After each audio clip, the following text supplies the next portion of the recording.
Helping to inspire girls get into the science field. Today, women mentored students focusing on career awareness and contact building. TCC, FSU, and FAMU teamed up to teach young girls about the field. Girls in grades 5th through 11th from Title I schools around Leon County were invited. The event organizers wanted to make sure that the girls were given the opportunity to show what they can become. This is really, really important because if they can't see themselves in it, then it becomes out of reach for them, right? So the goal is for them to immerse themselves today in this so that this seems much more reachable for them. This was the third year of the program, but the first one at FAMU. We're still to come on WTXL ABC 27 News at 6. We are updating you on more unexpected visitors just south of Tallahassee. The 700 Wing Club, not an easy one to join. Tomorrow night, 2 members from Tallahassee meet on the softball diamond, and for one, it's her farewell tour. We'll have more coming up in sports.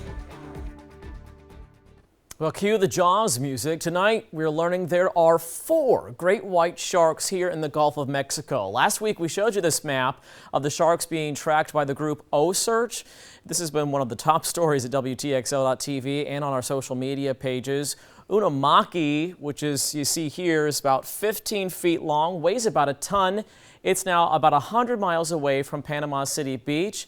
And this new guy, Brunswick, is pinged 160 miles south of Tallahassee. He's a younger 8-foot shark weighing only 430 pounds. At the beginning of this month, we showed you just how close it got to the east coast of Florida. So you can see over here hanging out around West Palm Beach, then down to Fort Lauderdale, around the Keys, and up into the Gulf west of Tampa. That's Brunswick. And we've got a close eye on these sharks. You can track it all through this story at WTXL.tv. The mayor of Miami Beach wants last call for alcohol to be a little earlier for spring break. Taking a live look through the Earth Cam, right there's Miami Beach, where Mayor Dan Gelber wants alcohol sales to end at 2 a.m. in the entertainment district for 17 days in March. Now, right now, the cutoff time is 5 a.m. The bill was proposed today, and if it's approved, the rollback would begin on March 6th.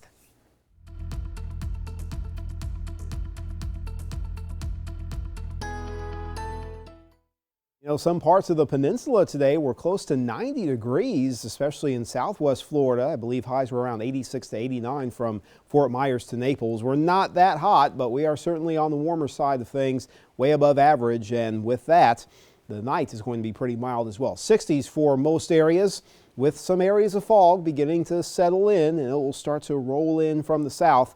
Mostly cloudy, however, right now, not so much in the way of fog for the airport in Tallahassee. It's 73 degrees. The south wind will hope to push that moisture from the bay and the Gulf inland.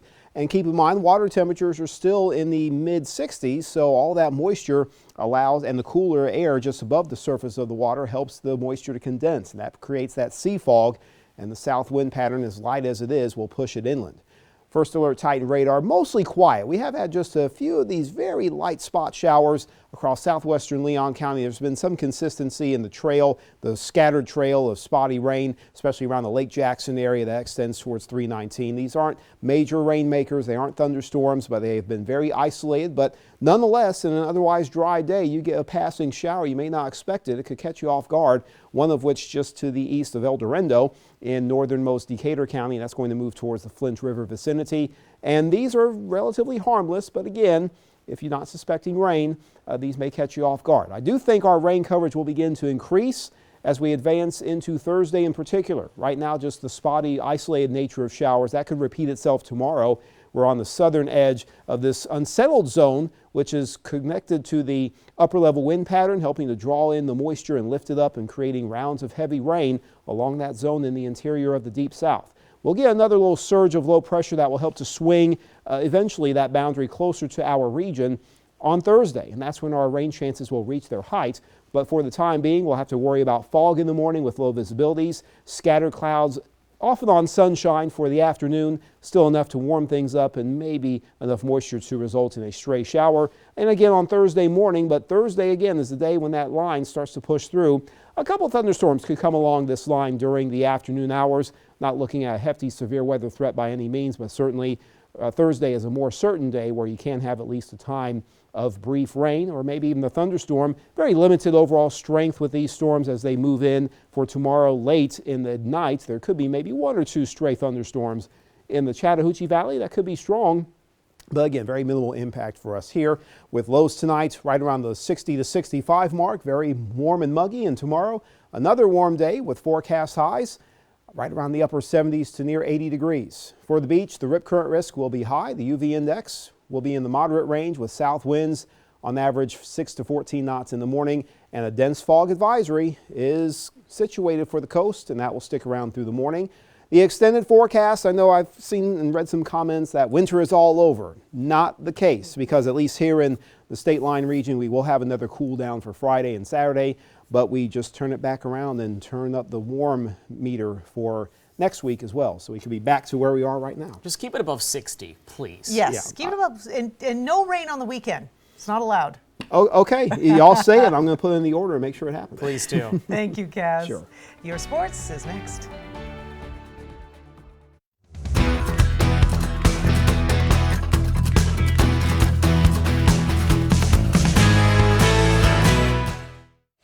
West Virginia, Alabama, and Georgia are all future opponents of this Florida State football program. And now you can add LSU to the list, as today Florida State announced that matchups with the Tigers have been set for 2022 and 2023.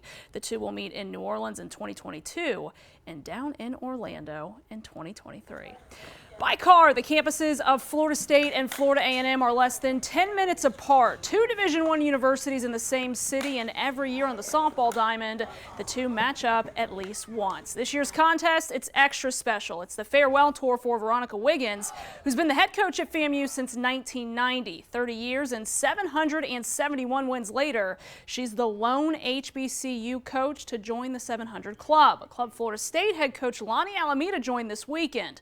So a special game tomorrow for 2 very special coaches, and one these teams can't wait to play. It's cool for them to come over and play us, and I know, they always want to beat us and we always want to beat them, so it's really cool to have that rivalry, and it means a little more just because we're in the same town. We're very much excited. It's kind of nice, to travel in town, play a quick little game, Last year it was still, we got one rule, but it was still a pretty good experience, This year, I expect that is a different outcome. Tomorrow's game is set for a 6 o'clock first pitch at the Seminole Softball Complex. The 8th-ranked Florida State men's basketball team fell at Duke last night, a loss that dropped the Noles to 10-3 in ACC play, and they sit in 3rd now in those ACC standings. Now, sure, there were some questionable calls in the loss. It is the ACC, but the Seminoles shot just 3 of 18 from long range, and they were 12 of 20 from the charity stripe. That's not good. They'll look to fix those woes this weekend at home against Syracuse, and home has been good to Florida State. They are 61-3. over the last 3 years. The students are just so involved, and the community has embraced this team to the point where they are very proud, and it's motivating to know that people appreciate what you're doing, and our guys don't take that lightly. Protecting their house, gotta love it. Syracuse again up next for Florida State. That game Saturday at noon. All right, turning it back to Great White Sharks for a moment here. Yes. One's being named after NBA legend Kobe Bryant. Late basketball star who died 3 weeks ago was apparently fascinated by sharks and even dove with them. According to the Marine Conservation Science Institute, the shark was spotted in the Pacific Ocean near Guadalupe Island, Mexico. It is a 12-foot-long young adult shark. And Gulf World Marine Institute has released 8 cold-stunned turtles at St. George Island State Park. They were part of 30 that were rescued in November. Here they are going back into the water. Sea turtles can become cold-stunned or shocked by the cold temperatures in the shallow water. The 8 Kemp's Ridley sea turtles were cleared by the veterinary staff and cleared for release by FWC. So good to see them going back into the water. Absolutely. And now a new viral challenge is sweeping the nation. It sure is. We talked about it last night. Yes. The broom balancing trend that's cleaning up on Twitter, Facebook, and Instagram. Why you shouldn't believe the myth.